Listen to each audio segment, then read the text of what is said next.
സങ്കീർത്തനങ്ങൾ അദ്ധ്യായം 62. എൻ്റെ ഉള്ളം ദൈവത്തെ നോക്കി മൗനമായിരിക്കുന്നു.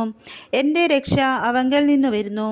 അവൻ തന്നെ എൻ്റെ പാറയും എൻ്റെ രക്ഷയുമാവുന്നു.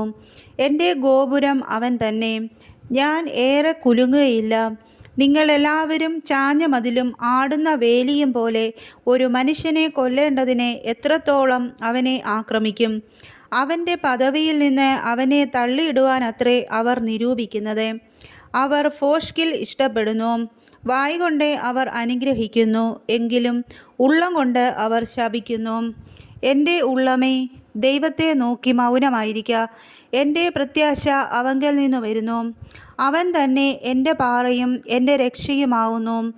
എൻ്റെ ഗോപുരം അവൻ തന്നെ. ഞാൻ കുലുങ്ങുകയില്ല. എൻ്റെ രക്ഷയും എൻ്റെ മഹിമയും ദൈവത്തിൻ്റെ പക്കൽ ആവുന്നു. എൻ്റെ ഉറപ്പുള്ള പാറയും എൻ്റെ സങ്കേതവും ദൈവത്തിങ്കലാവുന്നു. ജനമേ, എല്ലാ കാലത്തും അവനിൽ ആശ്രയിപ്പിൻ. നിങ്ങളുടെ ഹൃദയം അവൻ്റെ മുമ്പിൽ പകരുവിൻ. ദൈവം നമുക്ക് സങ്കേതമാവുന്നു. സാമാന്യജനം ഒരു ശ്വാസവും ശ്രേഷ്ഠജനം ഭോഷ്കുമത്രേ. തുലാസിൻ്റെ തട്ടിൽ അവർ പൊങ്ങിപ്പോകും. അവർ ആകപ്പാടെ ഒരു ശ്വാസത്തേക്കാൾ ലഘുവാകുന്നു. പീഡനത്തിൽ ആശ്രയിക്കരുത്. കവർച്ചയിൽ മയങ്ങിപ്പോകരുത്. സമ്പത്ത് വർദ്ധിച്ചാൽ അതിൽ മനസ്സ് വയ്ക്കരുത്. ബലം ദൈവത്തിനുള്ളതെന്ന് ദൈവം ഒരിക്കൽ അരുളിച്ചെയ്തു. ഞാൻ 2 പ്രാവശ്യം കേട്ടുമിരിക്കുന്നു. കർത്താവേ, ദയയും നിനക്കുള്ളതാവുന്നു.